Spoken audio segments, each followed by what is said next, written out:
years. So she worked as a public school teacher, and I know that, if you've had kids in public school, we owe them so much. And after that, well, actually you came to UT to study education. So you're back in your alma mater. You're very close right now. And then after teaching, did you get your law degree right after teaching? Well, it's confusing. Yeah, okay. So she went and got her law degree and now works as a public welfare defender for children. And so she's basically spent a huge amount of her life working for families and children in Bexar County and beyond. She was born and raised in Bexar County, but has big ties to Carrizo Springs in South Texas. And she has been really busy since that amazing night when she took the primary. She's been a really busy mom of 4. So let's chat, Katy.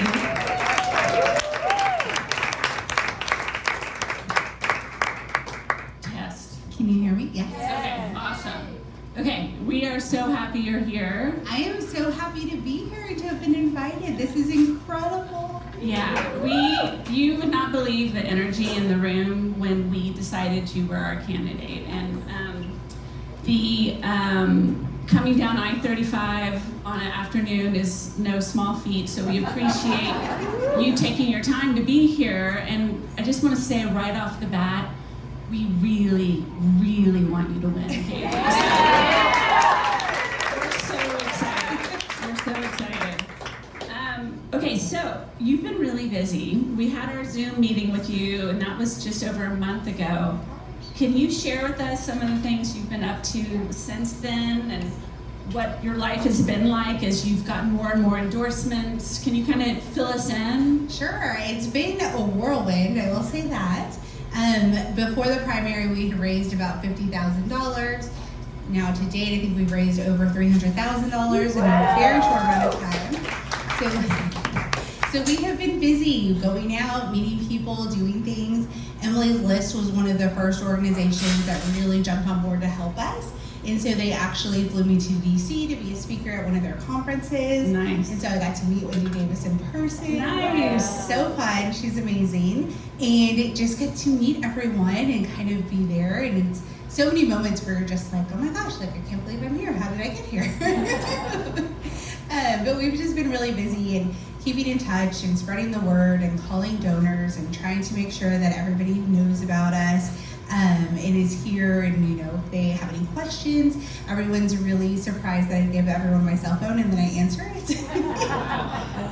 And so you can always find me, but I just enjoy being with people, and so it's been a lot of fun actually. I'm so glad to hear that, because I had so much fun listening to your Mission Texas podcast, and it was fun hearing about some of your endorsements you've gotten. Can you just share a few of those with the crowd? Well, I'm not sure if I shared with Forward yet, if that's why they mentioned Jamie Raskin, but he actually has a list called From Impossible to Inevitable, and so we are the chosen race for that.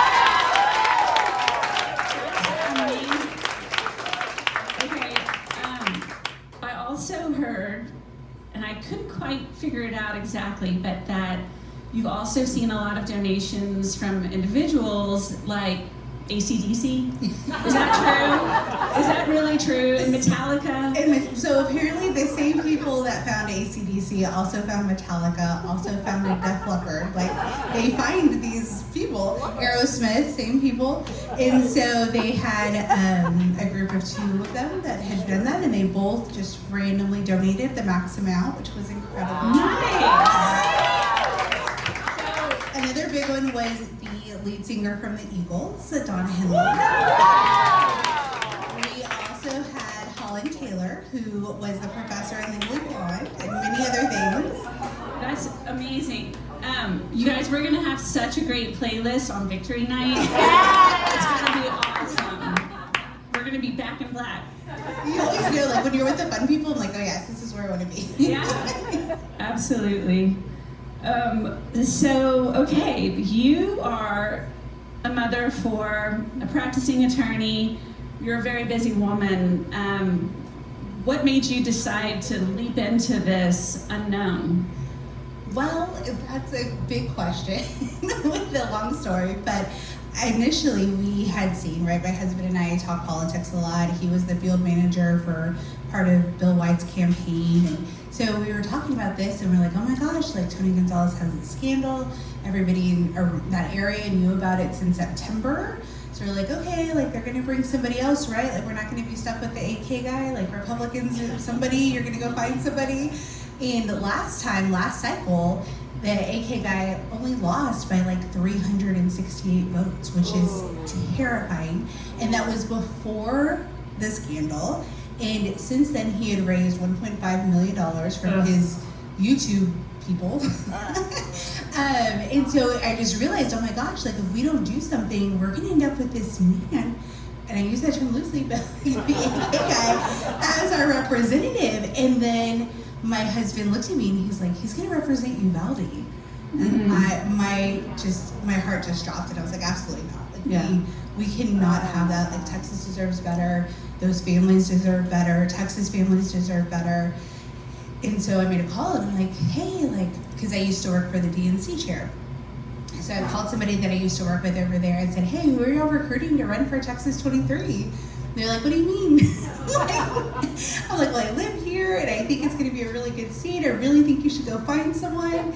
And they were like, yeah, that sounds like a good idea. Like, have you thought about it? I'm like, yes, I thought about it. That's why I called you to go find somebody. And so I was like, why don't you go look? Like, go look for like 2 weeks, right? And so he was like, okay, which I'm sure he did not, because when I called him back, they're like, nope, couldn't find anybody. We looked real hard. And so then I was like, I'm not gonna do this. Like, how can I do this? Like, I have a practice. We have these young kids. Like, you know, it was just so much that went into that decision of whether or not to do it. And it was just like thing after thing after thing just fell in place until finally you just kind of surrendered and you're just like, okay, like I guess we're gonna do this. And then my daughter, she was listening, overhearing my husband and I discuss it, and she was like, you know, Mom, like, because I was like, no, I don't think I'm gonna do this. And she was 9, and she looked at me and she's like, you know, Mom, sometimes we gotta fight. Yeah.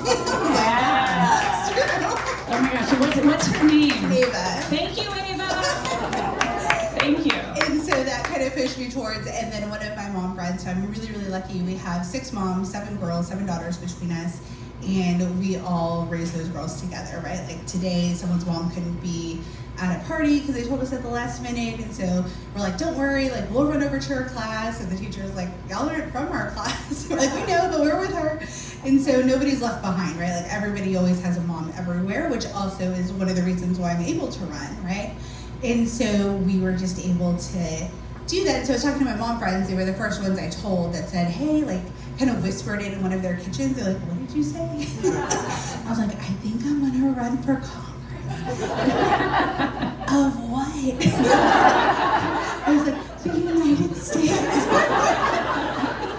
They were like, that's a great idea. Yeah, you should do that. Do you know how to do that? No. They're like, well, I'll bring some cookies. Awesome. So then, but one of my mom friends said, you know what, like I know you're deciding whether or not to do this, but I think regardless of how this happens, the fact that our daughters are gonna be able to do this right along with you is gonna be so impactful. And I said, you know what, you're right. Oh, that's amazing. You're right. Having the mom support group makes all the difference. And you mentioned the AK guy. Y'all know who he is, right? Okay, I don't want to waste a lot of time on him, but there's some really important things y'all need to know. Katy's opponent just moved to Texas like in 21. He wasn't even registered to vote when he first decided to run for office, not because he didn't have time to register, he just didn't.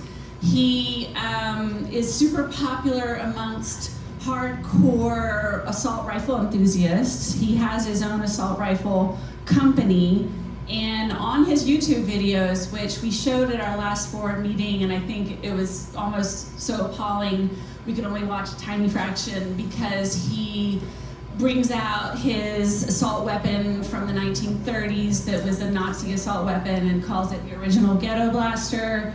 He does the marching, the Nazi march, the goose thing, and that's all really bad. And he mocked veterans because he has this gun company and he's so into guns. And his someone asked him, "Well, you love guns so much. Have you ever thought about joining the military?" And he's like, "Well, no, but I know veterans, are very suicidal, and I think about suicide a lot, so that makes me an honorary veteran." So that's who will go to Congress and so just know what y'all are doing tonight is really important on so many levels. But I won't talk any more about him because Irrelevant. Yeah, he is irrelevant. He can go join the military after he loses to Katy. Yeah. So, okay, your district. We have some maps around. Y'all can see it spans